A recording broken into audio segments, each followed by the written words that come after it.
I don't think Jamal is a top 5 point guard in the NBA. So if you're not top 5 in your own position, you're certainly not a superstar. Yeah, welcome back to another episode of the Bench Mob ENT. How y'all fellas doing on this late night? Shoot, I'm good. I just looked up Candace Parker's stats. She only averaging 8 points a game right now. Damn. She's washed. Damn. That team is being carried by Asia Wilson, Jackie Young, Chelsea Gray. Asia Wilson is what LeBron says. She's Hermithy, right? Giannis say that. Giannis said that he feel his WNBA comp is her. That was funny. Did you see that on the podcast, P? They asked her about that, and she kind of was like, Oh, she said Giannis. No, Giannis said her. Oh, what the heck? You could tell she low-key took offense to that. Like, what? I got more of a game than that. Even Paul George is like, now you have a better shot than Giannis. So, yeah. Yeah. Terrible comp. Giannis is trying to get rid of his wife, probably. That's what it was. He's trying to get with Asia. Oh, boy. He out of town, thugging with his rounds. Yo, you put a reel up for Miles in this episode. Just put Pound Town in the background. No, we ain't doing all that. put the part talking about Booty Hole Brown as he's talking in the background. I couldn't do that to him. Oh man, that started off way left. But back to original scheduled programming. Is Nikola Jokic the undisputed best player in the world? I think so. Well, you can make that face. I don't know. Yeah, I'm just thinking about. I'm just thinking about who I would say would be better than him. That's all I'm saying. I don't know. I think you can say that. I think it's fair to say that. I'm gonna leave it at that. I'm not gonna give you the other spin. I'm not gonna go and give you a bunch of other names of guys. That's fine. I didn't think Giannis' spot was solidified. You know what I mean? I didn't think that. So if you want to give it to Jokic and you want to say Jokic is the best player in the world, I can agree with that. That's fine. I think it's a subjective argument. Like, what do you want in your player? But I think right now he's playing the best basketball in the world. So you want to call him that? Call him that. You know, I'm just being honest. Like, call him that if he's the best player. He's playing the best basketball in the world right now. So I'm sure our opinions will all be different in December. Okay, when someone else is on a tear. So like, sure, right now he's the best player in the world. Congratulations. Not many guys can say they are the best player in the world. You know, like Kevin Durant was never the best player in the world. You know, some guys never get to do that. Some guys never get that undisputed title. I'm just saying, it's a very rare accomplishment. You know, think about the guys in your lifetime that you've been able to say are the best player in the world. Kobe, Bron. You know, we didn't even say Timmy was the best player in the world. Tim Duncan was never considered the best player in the world. You know what I mean? I think that was a mistake, though. You think Timmy should have been considered that? Yeah. At some point, at least one point, at one year in his career, at some point, he should have definitely been considered best player in the world. I think, again, Chris Paul alluded to this in his show with the Pivot. They don't really appreciate you till you're gone, especially if you're a big. Tim Duncan, on top of it, he was like Nikola. Nikola gives a little bit more than Tim Duncan. Tim, that was the epitome of I'm here to do my job and go home. That's it. Facts. So he didn't give you nothing else. Kobe, during that time, you had Kobe and Shaq. That was more exciting. People wanted to see that more. Kobe was out doing cases in Colorado and then coming back and dropping 40. That's a little bit more exciting than somebody coming in just doing the bank shot, walk down the court. But he was killing, though. Oh, he was killing. He was killing, but just to the point. Yeah, right. KG says Happy Mother's Day to him, and his mother died, and we barely get anything out of him. Like, yeah, that's who Tim Duncan was. I think at this rate, right? At this rate, if he continues this, Nikola definitely is going to be in the conversation of top 15, top 20 all time. Of course, it goes higher, if he gets the rings and the personal accolades, the MVPs, all NBA teams. But what is stopping this. Not like he's not going what? His athleticism is going to get worse. He's going to jump less high. Is he going to run slower? No. So I can see this going on for the next 5 to 6 years. And looking at what he's done so far, first player ever to have 30, 20, 10 in the NBA Finals. There's been 5 games in NBA playoff history of 30, 20, 10. He has 3 of them. 3 of them already. Was it like Wilton? There was Wilton, someone else. I think they got it. I think it was it Jordan? Michael Jordan had a 30-20 game? I did that just message you. 20 what? It was Tim Duncan. It was Tim Duncan. Oh, okay. Yeah. He said 20 what? 20 what? What else would he have gotten? All he did was score. Wow. Oh, that's all he did. And I'm not spreading the Michael Jordan propaganda. You came to the wrong podcast if you want me to do. I ain't doing that. I saw some white dude frying him on Instagram earlier today. Anyways, who was that dude? Oh no, but I went on the page. He got like 8 of them videos. He's been frying them Larry Bird game. Like he's taking full enjoyment in that. That's so funny. I have to forget that guy I follow. I appreciate his hard work. I appreciate that guy's hard work. But yeah, like it's a feat that not many NBA players get to get. It's an honor not many NBA guys get to be called the best player in the world. So yeah, Nikola is certainly right now the best player in the world. I'm not going to argue against. I think it's stupid, right? We're not going to do that for. I'm not. You're not. This ain't first take. It ain't like we talk about. We go to a meeting room before we have a show, and then we say, "Oh, Miles, you got to say this," and then Greg has to say this. Greg has to disagree with you, even if it's stupid. Just to piss everybody off. It don't matter. People are gonna be mad at me anyways. I'm agreeing with Miles. People are gonna be mad at me. You could post me and Miles say the same thing, and people will be mad at me. So it is what it is, man. It is what it is. But yeah. Looking at also game 2, Jamal Murray, 34, 10 and 10, 12 of 22, 3 of 6 from the 3-point. Is it safe, or is he in that conversation now? Because I saw the conversation come up after the game on Twitter. Is Jamal Murray in that realm of superstar? You know my answer, Ma. I told you yesterday. I love to hear your thoughts, actually, because I'm curious to see what you think. Because I don't think he is. I don't think I don't think so. I don't think so. I don't think like he's a clutch playoff performer. But like overall, I don't put him in that superstar category because I don't think he could bring a team alone to a chip. Like Jokic, I think you could put him on like any team in the NBA and he could take them at least to the second or third round of the playoffs, regardless of what you put around him. Like Jamal, I know he's a guard. He's a streaky shooter. It'd be interesting to see what he'd do on a team without someone like Jokic so he could try to create for himself. But like, I just don't see Jamal as a superstar. Like he's a really great player in this league. Like he's shown it time and time again, and he's shown it again in the finals. But game 2, he didn't really show up until the last minute and a half of the game when he started hitting shots. So he's a little inconsistent. I do think he is the key to this team winning a ring. Like Jokic is inevitable driving force of this team, but if Jamal's not playing like he is, that's just putting more pressure on Aaron Gordon to hit shots, Michael Porter to hit shots, and I'm not trying to rely on Aaron Gordon. And then Michael Porter, that's all he does is shoot. He doesn't do anything else for you. But I don't think Jamal is a superstar. Not yet, at least. I think we need a couple more seasons of him doing this and maybe start to show out in the regular season too. And then maybe we'll get this conversation changed a little bit. But for now, no.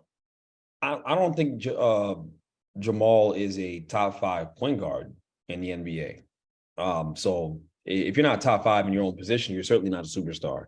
But I take Dame, I take Kyrie, I take Luka, I take Shea, and who's my 5th? It's got to be a Steph Curry, right? Boom. 5 people that I just named, and it took no thought. It came to me quick.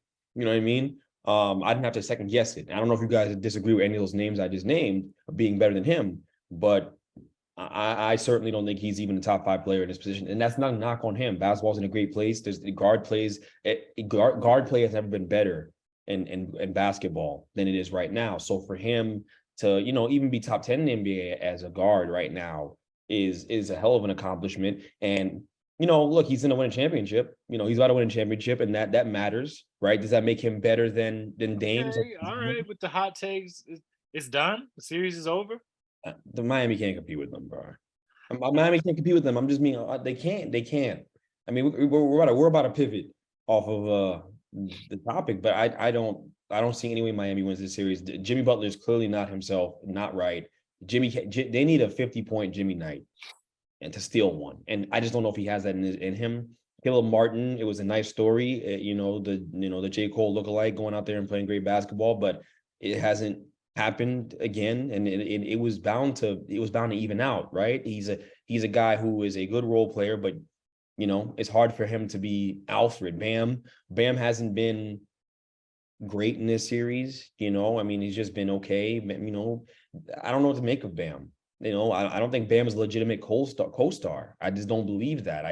I don't know what I think. What he is he's a very, very good big, but I don't even know that he's an all-star per se. Like, I think he's one of those guys who's going to make a few all-star teams right throughout his career. But I don't know that I see him being this consistent, force to be reckoned with, game in, game out, all-star, consistently, star in the league type status. I don't see that for him. I'm sorry. His performance fluctuates far too much, and he's inconsistent with his offensive game. I just, defensively, he's great, but offensively, he's just far too inconsistent. And then you got Jimmy, right? And so it's just a hard situation. They needed Tyler Hero desperately. They need the scoring. They're not going to get it, right? His hand's still swollen. Plus, he seems like he's a little scared to come back. He's talking about, I don't want to mess up the rhythm. Well, how's the rhythm working out for you? Because you guys are, dancing to some bad music right now, down 2-1. So I don't understand the logic there, but I get it. He hasn't been playing, and they need him. So I think the series is over. The Nuggets are clearly the better basketball team. As long as Jamal's court burn on his hand doesn't mess up his offensive game completely, and that could happen, but as long as it doesn't, they should win the series. Yo, this is for those that's watching this, man. This is how great this show is, because they didn't know nothing about the docket. They didn't know the order or nothing, and Greg perfectly sets up the transition to the next part of the show. Do the Heat possibly have a chance with beating the Nuggets, being that they have a little bit of chink in their armor? Now, when I say chink in their armor, MPJ last game, 2 points, only played 21 minutes.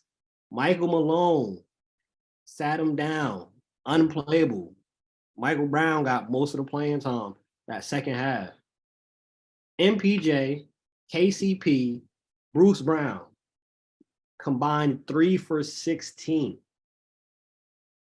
Does Miami have a shot to at least maybe steal a game 4, and the game plan be, hey, let's make these 3 shoot as many times as possible? Because we stated it. Jokic is nothing being done with that. We already know that. Yeah. And Jamal they clearly they don't have an answer for Jamal either, up to this point. I mean, he had one bad game. But yeah, I mean, if you want to live with KCP taking shots, I'll live with that. Right? And Bruce Brown had been on a ridiculous hot streak since that Lakers series. I don't know when he became that good of a shooter. Credit to him. But I'm gonna have to, you're gonna have to maybe believe it. Let's see it again, Bruce. So I would like to, the game plan to make them shoot more shots is a sound one. As long as they're not open, uncontested shots. Just be in the area, be in the neighborhood, Michael Porter Jr. gonna shoot it, whether you're in his face, whether you're on top of him, whether you're on his back, whether you're on his neck, whether you got him holding, you got him at gunpoint, he's still trying to shoot. So Michael Porter Jr. is gonna get those shots off no matter what. There's nothing that's gonna stop him from shooting the ball. And maybe that can be your best friend in this series. But, I think that's the thing with him specifically. Shout out to Mike Malone for all his antics and all that. He sat him down. Yeah. Hey, you have one job. We know the only thing you're going to do is shoot, like Greg said, and you're not making it. Come sit next to me, buddy. That's it. You ain't making no good passes. You ain't playing no defense. You're not rebounding. Yeah, come sit down. What are we doing? This ain't EYBL. Like you ain't about to just come out here, just hack up a bunch of shots and stay out there on the court. Yeah, like, and he's immature. Like he's immature. Like some of the comments he made a comment after game 2 where he said something like, "If I'm coming down and Gabe Vincent's on me, I'm gonna score every time." But that's not our offense. That is you throwing shade, saying, you know, man, if we ran this thing differently, I could violate this matchup, but Mike Malone be on some BS. You want me to play through Jokic? Yeah, play through Jokic. That's how you guys got here. Like, what are you talking about? You are not him. You're not the guy you think you are, bro. Like that ship has sailed. It's not. Come on. He said something like that last year, where he was complaining about his touches. Yeah. Yeah. Then Like, he literally is something off here. But he go on JJ Redick podcast trying to talk about how he's being how he's trying to be selfless for the team and how Hey, we had a lot of people on this podcast. We know we get that BS too. Oh yeah, I'm a team player. I believe in God. We get that BS all the time. That's such a far right turn. you know, people happen on them. They their best selves on the podcast. Oh yeah, you know, I give to the dogs in the orphanage and all. Mm-hmm. That's true. It's all facade. It's all facade. But then he can make it a competitive series. They can. It's just I don't see them winning it. I just don't see Jimmy's not right, and they need Jimmy to be superhuman to carry the load that Bam should be helping him out with more. And Bam's not doing that, and he hasn't done it all postseason, to be quite honest. So I didn't expect it from Bam. All right. And I suspect I'll be talking about Bam more throughout the podcast for different reasons, but we'll get there. The moral of the story is, I think that he can make it competitive. I think if you told me the Heat are going to take him 6, sure, I'm with you on that. They can win another game, but they don't have a legitimate answer for a lot of what Denver does, just seeing him play. Unless of course Michael Porter Jr. just shoots him out the game, which I would love. There's nothing more than to see that. I love watching that guy play. He really just shoots everything. Yo, it don't matter. It's a bad pass, he's shooting it. He catch it in the crowd, he's shooting it. It don't matter. It's wild. The ball's flat, he's shooting it. But the fact that he does that speaks to the mentality of he thinks the offense basically should be ran through him. So being that that's his mindset, we've all seen those players. We've all played with those players where they think they're the hottest thing, they're the best thing since sliced bread. And since they don't get to shoot the ball 50 times a game, as soon as they touch it, they shooting it because they know I might not see this for 4 possessions. So I'm gonna just shoot. I don't care if it's a bad shot. I'm chucking it up. He's so unserious. That's literally how he plays. He literally plays like that. Like, and then when he don't get a couple of touches, you see it on the defensive side. I want me to play D. I ain't shooting 3 possessions. He's the new age AAU kid. He had the mixtapes and all the hype coming out of Seattle. Everyone told him he was gonna be the one. He went to the NBA, he had some back injuries, some adversity. I'm sure if you asked him, he'd tell you the reason why he's not a superstar in the NBA right now is because of his back. I beg to differ. Because I don't know where you can go play basketball. I don't know who told you that playing basketball is all about shooting the ball, and that's what all you're gonna do is shoot it no matter who's guarding you. I mean, Kobe and Mike talk about those 2 guys and how aggressive they were, and they took bad shots sometimes. It wasn't like they always did that. Like, we don't want to gas it up. They were smart basketball players, really smart. So, especially offensively, they knew what they were doing. And when they took tough shots, they took good tough shots, if that makes sense. They got in good position. They understood angles. This is a different level of play. These kids are fools. Yeah, they had more variety too. If you look at his shot chart, it's about 80% of that is threes. That's it. Threes on the move. On the move. No 6'10". open shot, by the way. Not even open though. Like the contest is there, bro. He's just shooting it. Crazy. Miles. So speaking of, we talked about not Michael Porter Jr., but the Heat and their struggles really offensively scoring. Gilbert Arenas came out and said James Harden this summer should consider going to Miami. Thoughts on that? I love it. That would just destroy the team and the chemistry they had built here. Like Gabe Vincent is a better option for the Heat than James Harden because he's going to play within the offense. He's not going to do too much. That would be dumb. I can't see James Harden even wanting to go to Miami. Oh, for the nightlife. For the nightlife, yeah. But for basketball reasons, no. I don't see it. But if they went that direction, I think the dynasty or whatever this is with this Heat team is gonna fold pretty quickly. And with the new setup with the CBA, they're not gonna have enough money to do any of that. Like they'd have to trade maybe Tyler Hero, some other guys. I mean, they're gonna lose a lot of guys this offseason in free agency, like Struess, Gabe Vincent. They're getting paid a lot of money. So this team, they maxed out this year. And I don't think that them losing the finals means they should go after James Harden, who, let's face it, he's not who he used to be in Houston. I don't know. I don't know where James is a good fit at this point because he's too inconsistent. Like he doesn't want to play the Houston role anymore because he's not as quick and they're not giving him those ticky-tack foul calls anymore. So he's got to shoot a lot more off the perimeter, and he's not a dead-eye shooter like he used to be. So he's fat. Miami's not a good fit. Philly's not a good fit. Brooklyn, that's low-key a good fit right there. Brooklyn. Shut up. Because he's fat. He's fat. They could use somebody like that. But oh man, you already talking about him going to Miami. You're not gonna bring up the most obvious thing that makes that ironic and funny about him going there. This Heat culture thing, bro. They're not even allowed to have they're not allowed to have more than 3% body fat on them in the camp. His fat has to roll in the camp with 30% body fat, 40% body fat. Pat Riley's gonna throw it have an aneurysm. It won't now they did employ Kyle Lowry.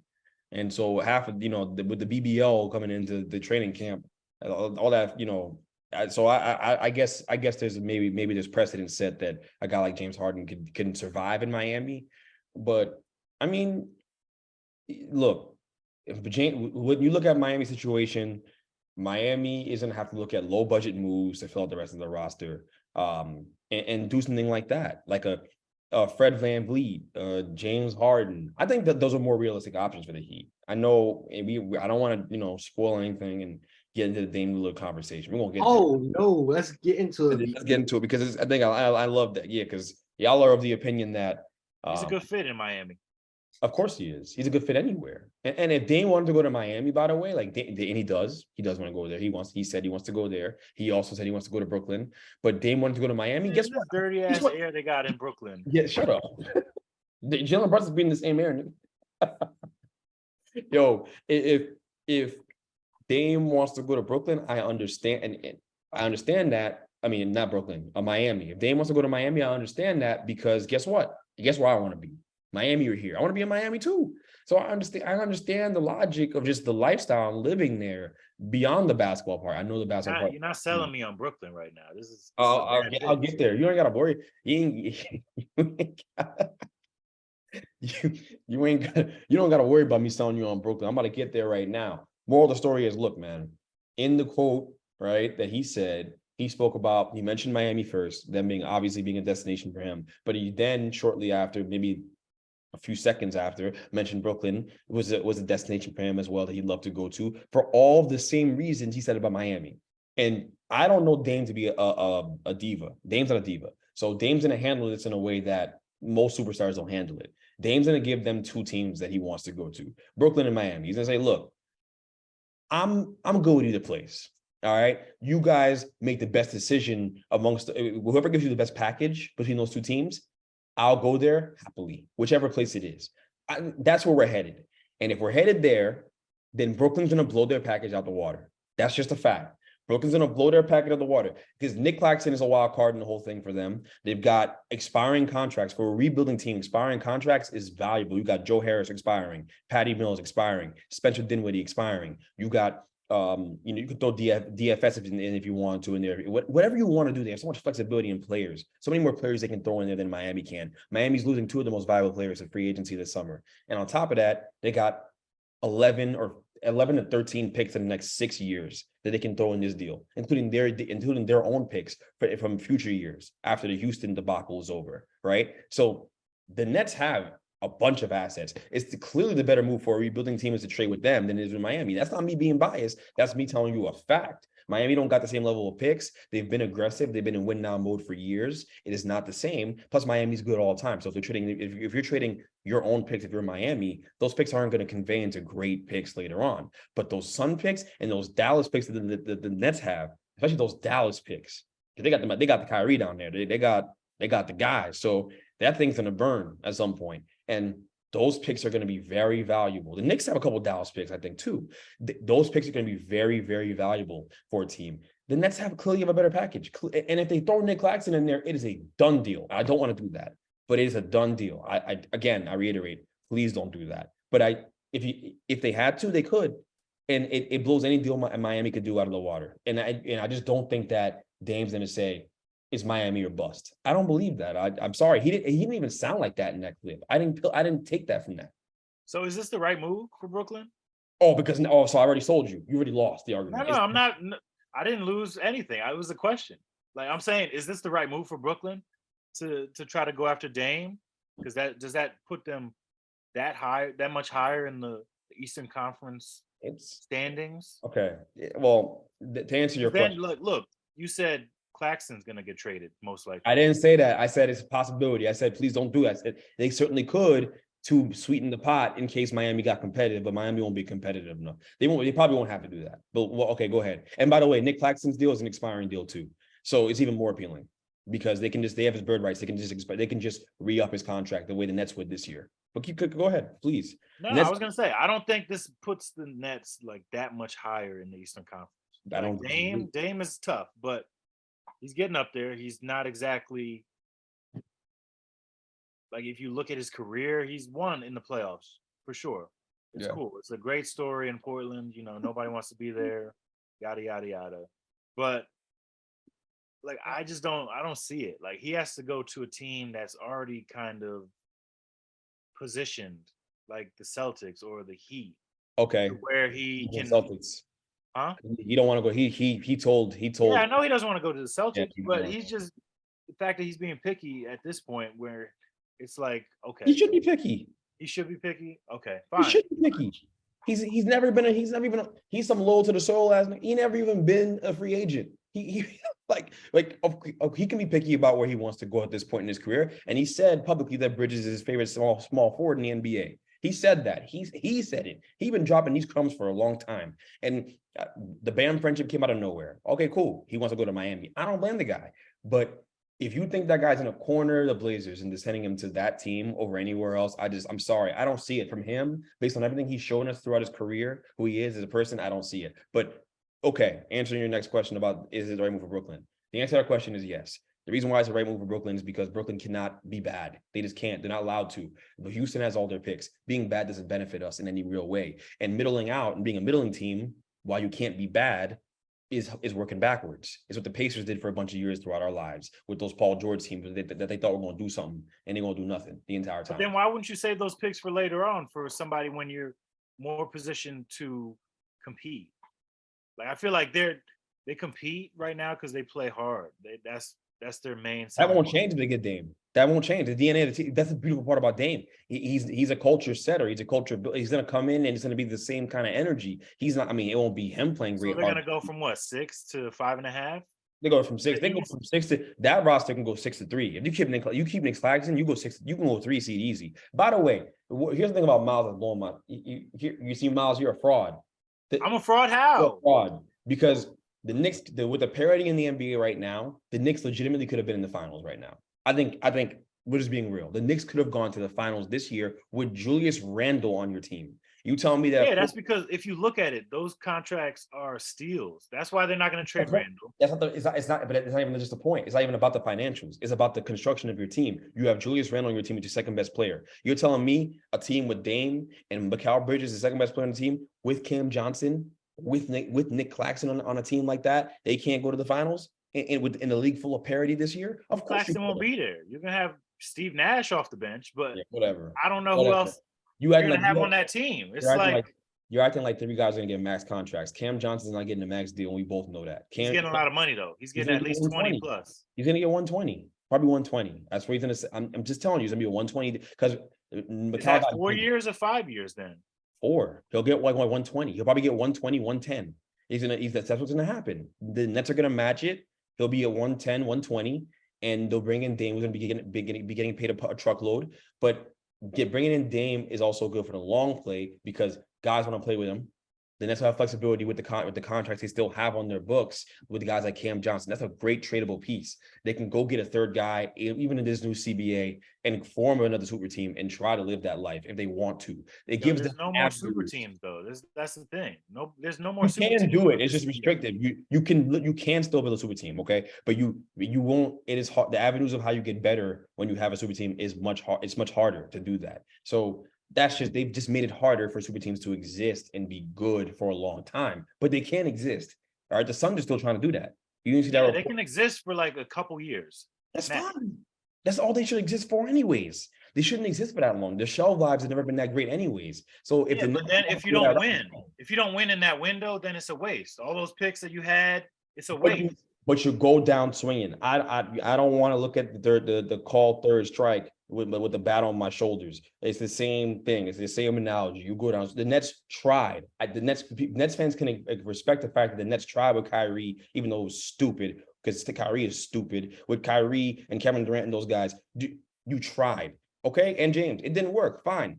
But here they are, a golden opportunity to go get another guy of that caliber, Damian Lillard, who's better than Kyrie anyways, and start up that way, right? With Macau, I love the core of what they could build if they got Damian Lillard, and I think they will. To be honest, I think they will. I don't think the Blazers are going to do much of that third pick. They're not going to move it. They're gonna go young because it's the right thing for them to do, and they've been cheating. They've been going that way anyways. You traded Josh Hart middle of the year. What winning team doesn't want Josh Hart?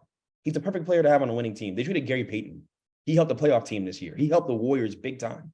All right, like, come on, guys. Like, we know it's the inevitable is coming, and it'll be a bidding war between Miami and Brooklyn. And I think Brooklyn's going to win because Brooklyn has the better package to offer. And he's not going to sneeze at Brooklyn. He's not going to be like, oh, I don't want to go there. He's not. Even if they're the second choice, he's not going to be like, send me to Miami or his bust. Like, he's not going to do that. That's not Dame's body. That's not who he is. That's why I think it's going to go this way. But we'll see. So he's okay with playing for the general. Shut up, bro. Real quick. Why don't you say it? Real quick, Miles, right? So if Dame goes to Miami, what's that trade package looking like? And what do they look like afterwards? Are they still a championship contending team? Oh, I love this question, Tone. Put him on the spot. Because what is the package they're going to offer that's better than the Nets package? Let's hear it. Please. Build it for me. I'll beat it right now. Build a package. All right. They're not going to get as many picks as what the Nets can give you. Mm-hmm. You can get Tyler Hero. Oh, wow. You can get a few other people too. Maybe throw Pat Riley in there too. Dwayne Dedman? No. The package for the Nets is a lot better. I'll give you that. But I don't know. I think if I'm Portland, you keep that third pick. You bring in a budding star, possibly in Tyler Hero, and then that's a hell of a backcourt right there. Simons, Hero, you got Shaden Sharp, and then whoever the third pick is. Third pick could be, it's gonna be Scoot. Scoot, yeah. It could be Scoot. So then look at that That's team. mad guards, bro. That's 4 guards. That's 4 starting guards in the same team. Tyler Hero doesn't make no sense for them. Think about it. What? And then you can trade Simons. You could trade Simons. You can make moves off of this. It's not like it's set in stone. They're not trading Simons. They're not trading him, bro.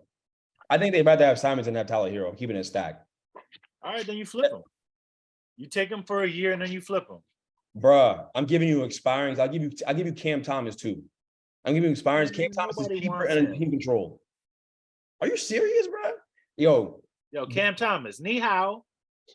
Don't get used to it. You ain't sure. Yo, get out of here, bro.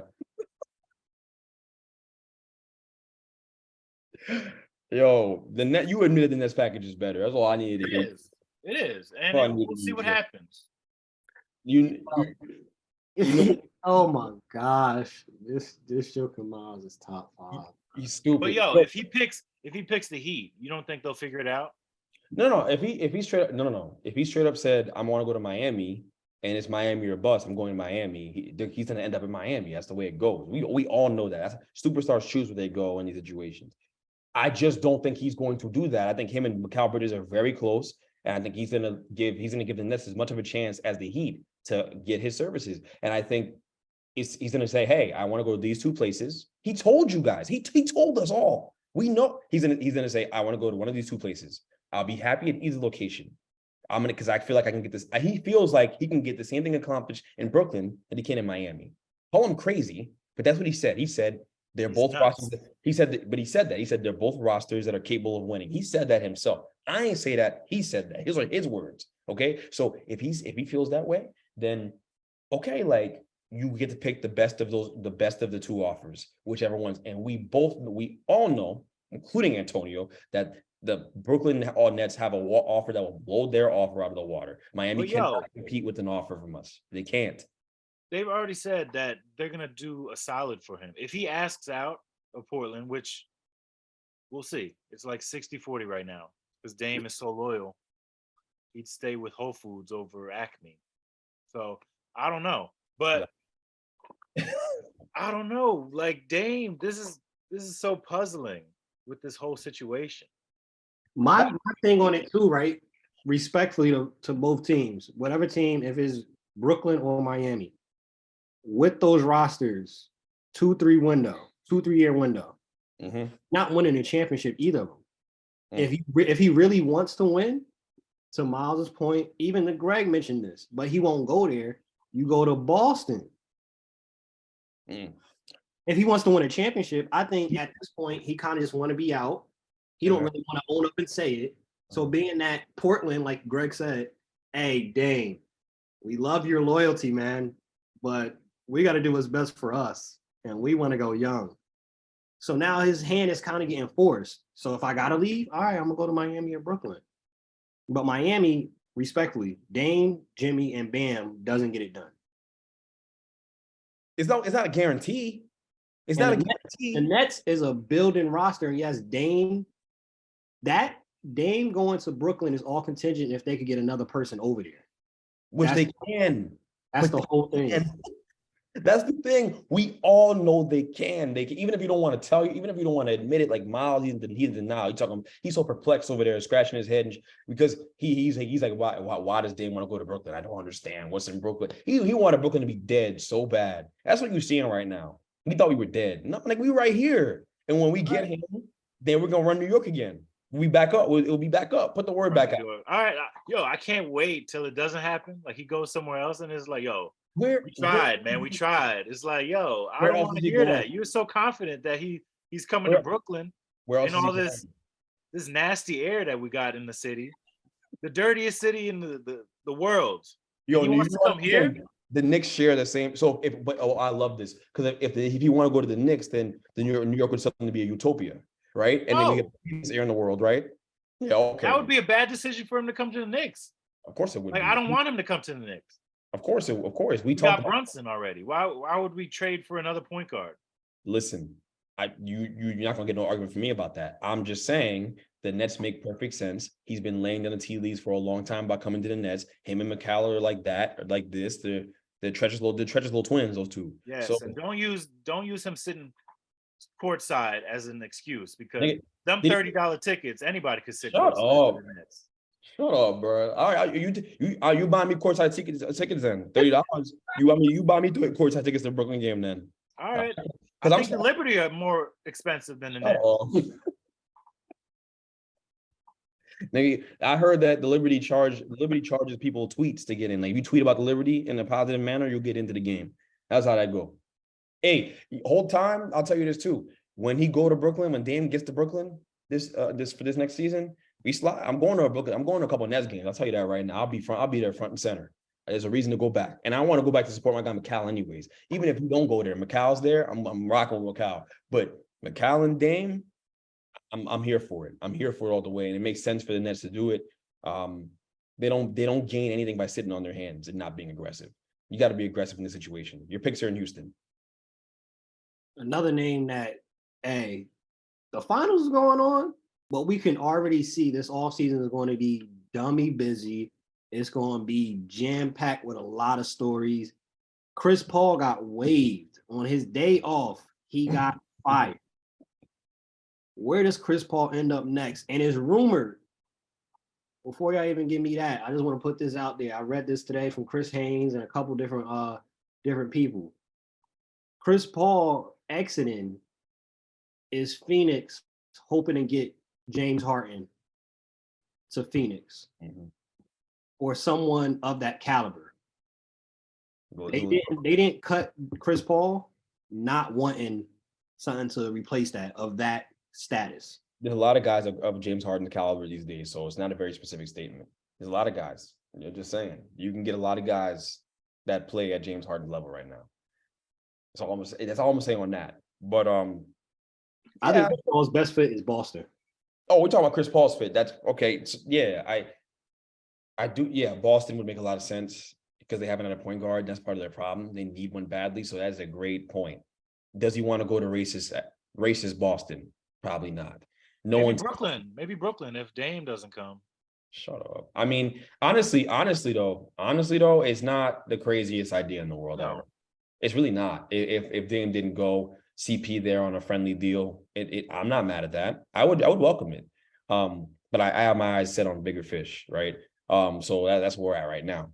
But CP in either Boston, LA, the Clippers are obviously a team that everyone talks about.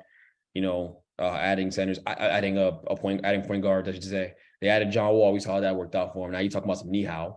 So that is. But yeah, I think those three teams are really good fits. I think of all those teams, I think the Lakers have a really good chance if they really want them. Bron makes that full court press for a guy like Chris Paul. That's been a match made in heaven for a long time, waiting to happen. They're both older now.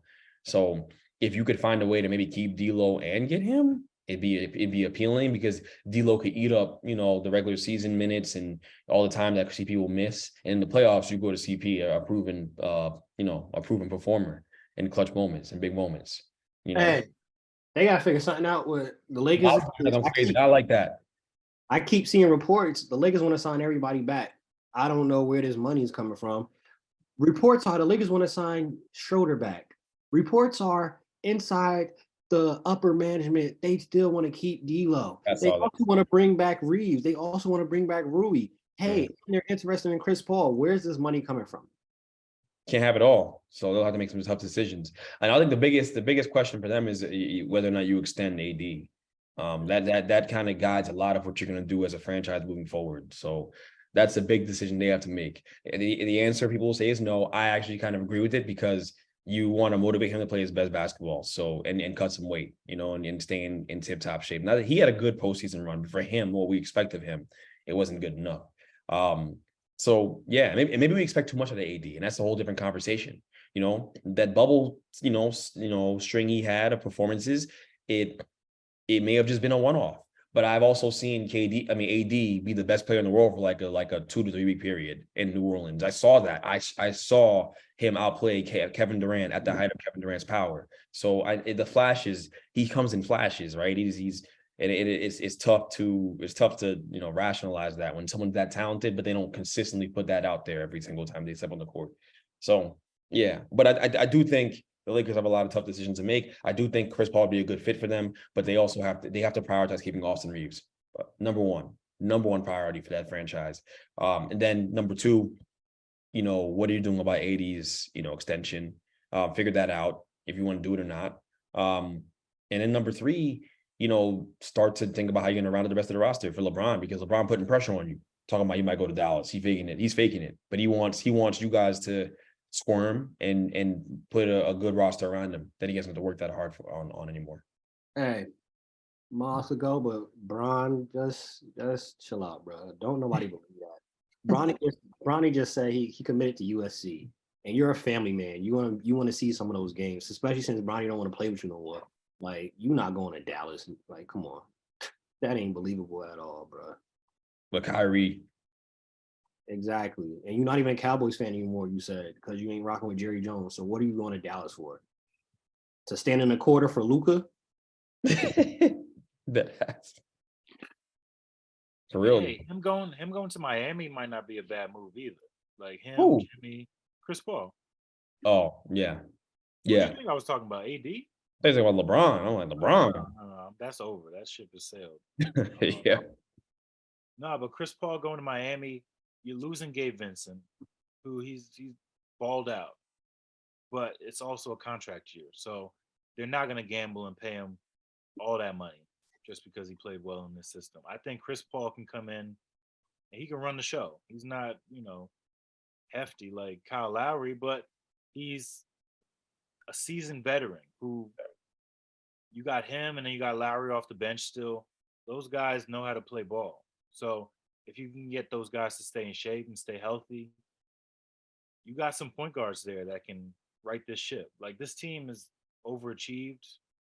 I don't think so. I mean, they were the 1 seed last year and they lost in game 7. So I think to keep maximizing this roster that they have, like Pat Riley and Spo, who's a great coach, bring in another guy who's a really, really good player who can help maximize this title run. Because this is what, 2 finals trips in 3 years, 4 years? Mhm. Like Yep. this team can still make another run at it next year.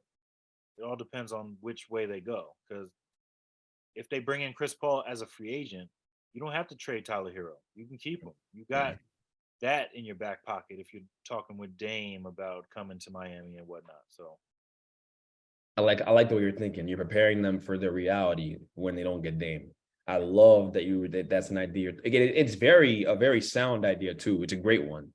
Great GMing by Miles, because that's the move they should make. Because Dame will not be a Miami Heat For member. anybody, Chris Paul will be a steal because y'all getting him on a discount. You're not getting that. Part of the real reason why he got waived, nobody was trading for that contract. Mm-hmm. Now that he's a free agent and they cut him before June 28th, so he only get 15 million of that 30 million anyway. You could pay him. I'm not gonna say they're gonna give him the veterans minimum. No, It ain't gonna be no $30 million a year. no. I'll tell you that much. no. Another name that's on the market on the football side, Dalvin Cook. We've heard everything from the Jets to the Dolphins to the Bears to the Cowboys. What's the best fit for Dalvin and where do you think he ends up? Because the best fit may not be where he ends up. We already saw on IG he hosting at the Miami Dolphin Stadium. So I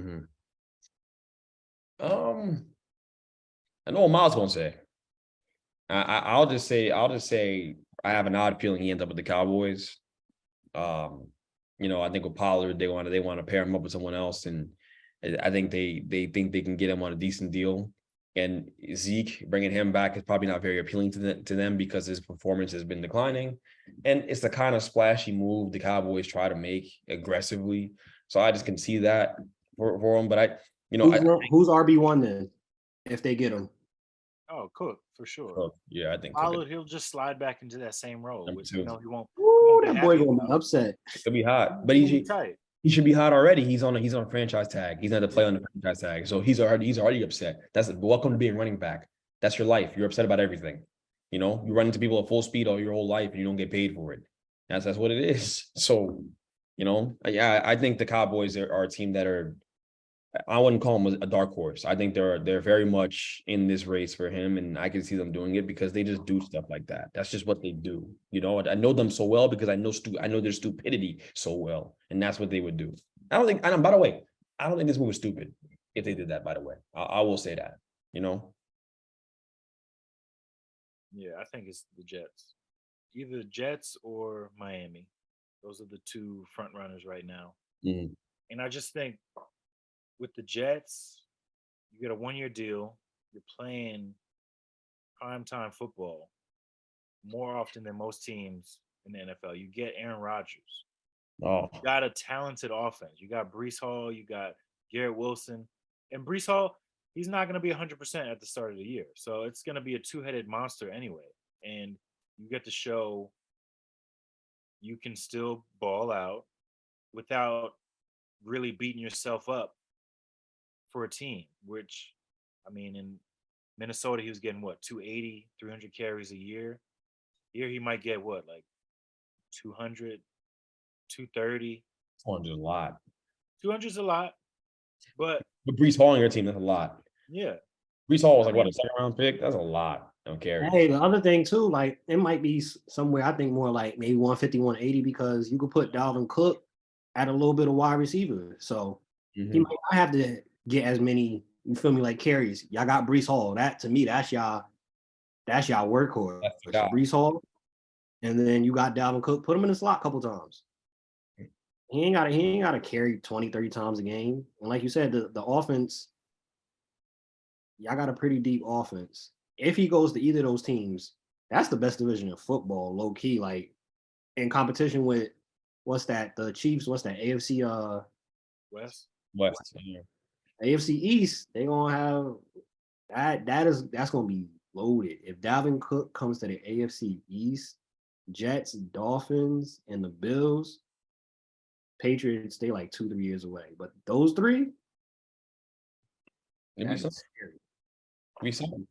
That Miami situation is sounding more appealing to me as you guys talk about it. So I if I had to rank them, Cowboys 1, Miami 1, Cowboys 2, Jets 3. Because who's Miami's starting running back? That's what I'm saying. They with Chase Edmonds, like he's gonna go there and get the ball. That's They had traded for Mostert and another guy from the 49ers. I think Jeff Wilson they did have both of those guys. Yeah, they did. You're right. They had Edmonds too at some point, though. I felt like No, they traded him away. I'm bugging. I'm thinking about Madden 2020. Traded him to Denver. That makes sense. Oh, like this offseason. No, during the season at the deadline they traded him. It's Chase Edmonds. Who cares about him anyways? It wasn't working out. Yeah. So yeah, I mean, I think Miami's a legitimate choice for him if he wants to go there. Likes hot weather. Want to live in Miami. I'll say this: they need him the most. Yeah, for sure.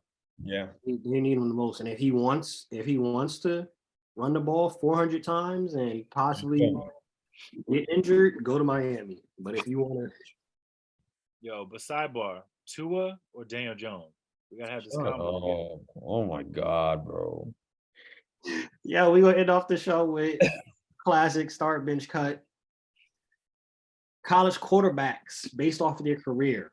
College quarterbacks. Star bench cut. Baker Mayfield, Cam Newton, Vince Young.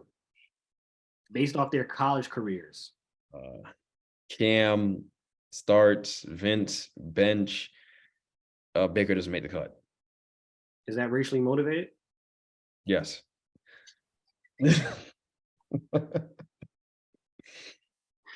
I'd have to agree with the lineup, not the racially motivated part. Same thing. College quarterbacks off their career. Lamar Jackson. He defend the white man, by the way. Just saying. Lamar Jackson, Kyler Murray, RG3. Lamar Jackson, Kyler Murray, RG3. Lamar, Kyler, and RG3. College career. Kyler, Lamar, RG3. RG just getting cut because he's ugly as hell, to be honest. He was a dog, though. He was ugly as hell, though. He's still ugly as hell. Yeah, I'd start Lamar. You starting Lamar? Oh, I'm starting starting Lamar. Kyler. I'm starting Kyler. So that's where we disagree. Okay. Starting Kyler. Kyler. And Cut RG3. I'd cut RG3. Yeah, RG3 getting cut. But I'm starting Kyler. Kyler was crazy in college, too. And the theme of obviously the NBA Finals is going on to end off the show. Star bench cut, NBA Finals shots, the biggest shots in NBA Finals. Star bench cut. Of course, the classic MJ over Byron Russell. Ray Allen's corner 3. Kyrie shot. I'd say Ray Allen's corner 3. Was this corner 3 a final shot, though? Yeah, that was the final. I'm tweaking. Yes, it was. To save LeBron's legacy. Shut up. Single-handedly. So I'd start I'd start Ray Allen's shot. Mhm. I'd bench Kyrie's shot because that was just insane. Yeah, it The was. moment and the team that it was against. Shot too. And what was the last one? The MJ versus. But I mean, he pushed. I mean, who cares about that? Who cares? I totally agree with you, Miles. You know, Miles said, "Who cares about?" Miles said, "Who cares about Michael Jordan's shot?" I didn't say who cares. I said who cares about that shot? He pushed off. There you go. There you go. There you have it, guys. Michael Jordan has no relevance in this conversation. If you stay ready, you don't got to get ready. Bench Mob ENT. It's on all streaming platforms. YouTube, check it out. Subscribe. Rate us 5 stars. Leave a review. We out. Peace. Peace. Damn, Greg, you didn't want to answer that.